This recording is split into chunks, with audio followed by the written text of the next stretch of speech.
Well, better late than never. It's really late. It's almost 9 o'clock at night, and I've been putting off doing this video all day long.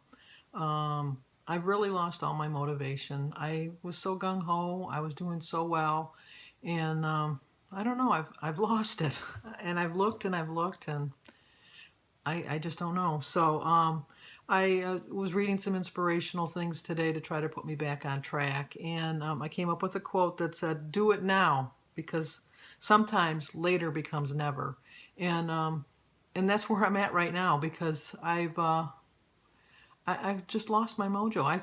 I've had a terrible day of eating today, just really really bad. I Oh, my sister spent the weekend with me and she wanted to go to Big Boys, which is a local restaurant. I think it's Bob's Big Boys around the United States somewhere else. But I got a Big Boy combination with French fries and a cup of cheese soup and a chocolate malt. And even though it tasted really good, even the whole time I ate it, I just knew that it's not what I needed. It's not what I wanted.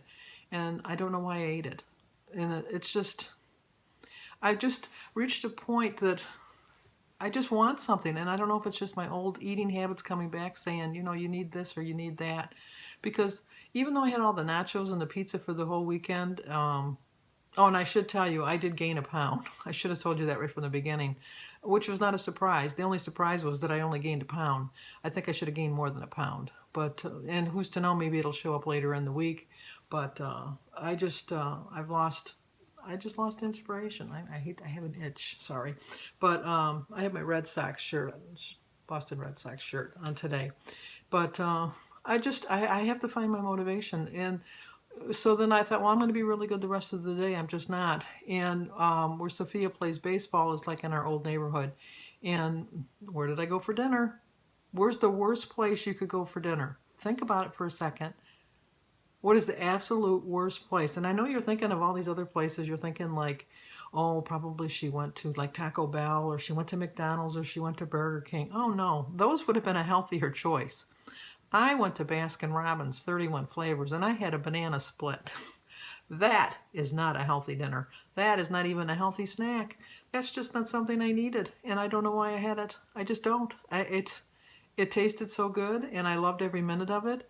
And I'm just very thankful that there's not one by me because I know that that would have brought me back into my way of going back and eating really bad. So when I got home from Sophia's game, I went online and I started looking at some inspirational messages and stuff. And one of the things I found was an article that asked me about what would happen if you stopped your diet right now.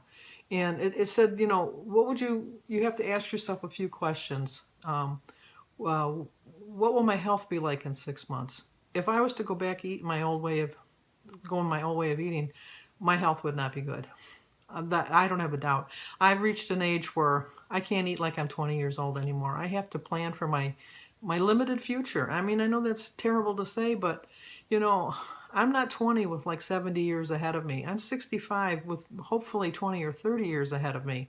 So, I got to think of that. Another thing I got to think of is how am I going to look in 6 months? Well, I know how I know how I looked last year in July. I looked terrible. I absolutely looked terrible. And I don't want to get back looking like that. I can look at my videos and I can see my weight loss. So you'd think that would be inspiration enough for me, but it's not. And I don't know why. I just don't. And then another thing is, how will my friends and family feel about my going back to the old ways? My family loves me and they only want what's best for me. But they know how miserable I was when I was heavy, and they would never wish that upon me, and they would want me to lose weight, and they would want me to be healthy. So I have to think of those things too.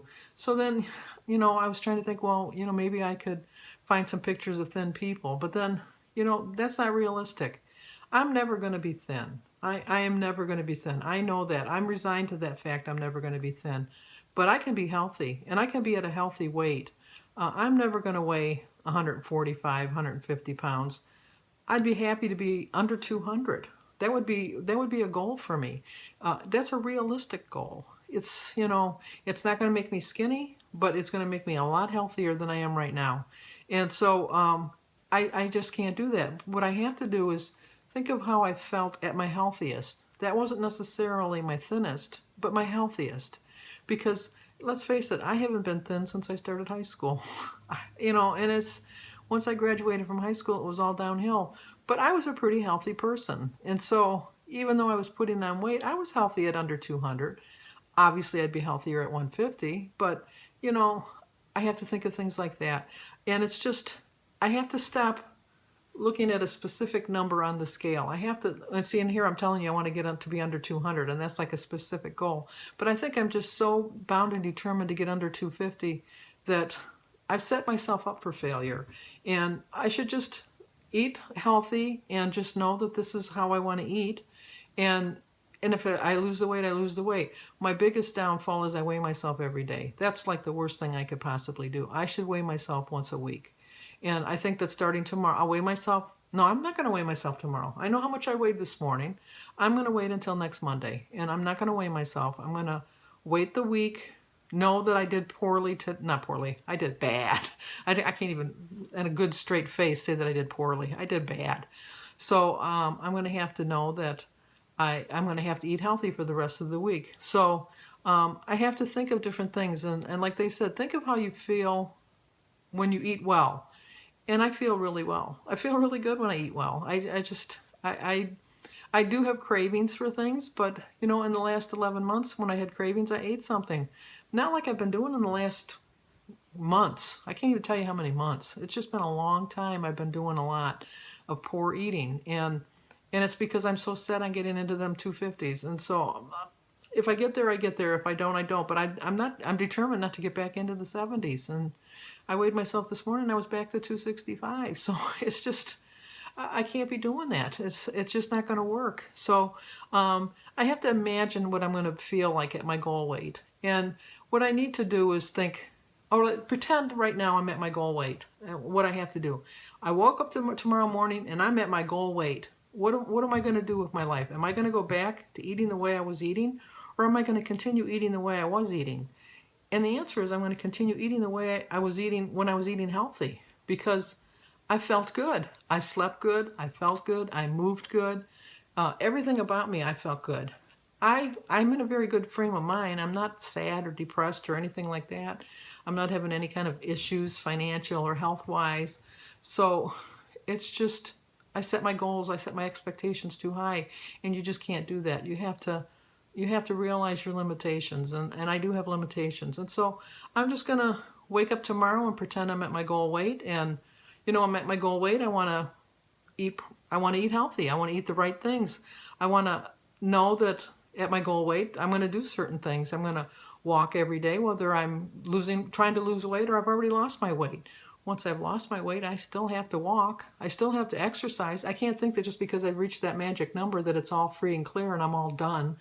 It's for the rest of my life. And I know that. I know that right here. And I know that right in my heart. But for some reason, my mouth just doesn't know. It just keeps letting me put food into it. And I can't be doing that. And it's just, this is the way I have to eat for the rest of my life. And I'm very thankful that it's taken me this long to lose this weight. If I would have lost this weight within a matter of a month or two, then, you know, I wouldn't have learned the good eating skills. And it's kind of like hypocritical to say that I have good eating skills when I gained a pound this week. But I mean it in the sense that I know now the right way to do it. I know now to stop before I start putting my 42 pounds back on. So I know that I've reached the point that I'm at that wall, and I can either cross over the wall and give up, or I can cross over the wall and put it behind me. That was it. Cross over the wall and put it behind me. Or I could keep pushing on it and let it block my progress. And, you know, I like that analogy. What do you know? Sandy figured something out. Just in this quick little minute, I figured something out. That I don't want to keep pushing at that wall. I want to climb over that wall. I want to put it behind me. And that's what I'm going to do starting tomorrow. And I just know that I am. So I just... I have to make a list of things that made me want to lose weight in the first place. And one of the main reasons I wanted to lose weight was because I wanted to be able to move. And I'm able to move so much better. My ultimate goal is to be able to like sit on the floor and then get up. I can't sit on the floor. I have to like grab onto a chair and lower myself down to the floor. And then once I'm down on the floor, I have to, crawl over to a chair, hold onto the chair and pick myself up to get up. I want to be able, like, just to sit on the floor and then sit up and get up like I used to be able to do. So that's like a goal. It's not it's not a major goal. It's not like I'm a circus clown and I need to learn how to tumble or something like that. But that's one of my main goals. And it's a silly goal. It's a silly goal, but it's my goal. And the day I can get down on the floor to play with my grandkids and then know I can just get up without having to worry about holding onto a chair or something, that'll be my day. That'll be my glory day. I'll tell you, I'll be so happy about that.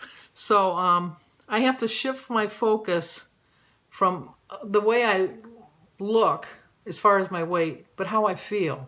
And I look at my old videos and I can see my weight loss. I really can. And I can see it in my face. And, I just wish the rest of my body would keep up with the rest of my face looking so thin. But it's a slow progress and I'll get there. So anyway, my quote is, I have to read it, but it was a good quote.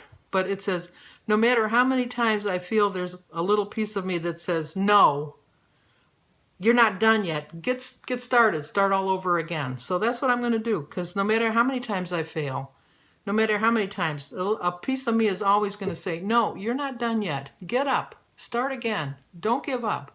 And I'm not. So I'm going to do it now because sometimes later becomes never. And I can't let that happen. So I helped somebody to stay back on their diet or get back on track. Because I'm hoping that it's me. I don't care. Not that I don't care. I want people to be motivated by me and that, but I want to motivate me. So if I can't motivate myself, how can I think that I'm going to motivate other people? So I'm going to do it now. I'm going to do it now, right now, because as they say, later sometimes becomes never. So in the meantime, like this video, subscribe, comment, and share.